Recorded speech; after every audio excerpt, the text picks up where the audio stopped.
Good evening সকলকে। তো বেশ বিকেল বিকেলই এটা হচ্ছে কি বলতো, পিঠে।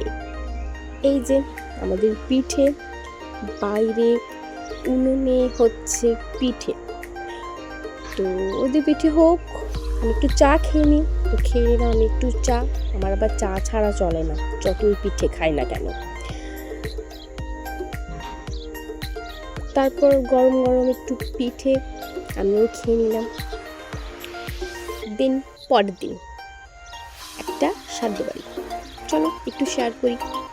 ব্লগ তো দেওয়া হয় না সেরকম, টুকটাক যেটুকু পাই ভাবি সেটুকুই করি। তো খাওয়া দাওয়া রেডি, ভুলেই গেছি ভিডিও করতে। এই যে চলে এসেছি বাড়ি। চলো টাটা, দেখা হবে পরের কোনো একটি ব্লগ।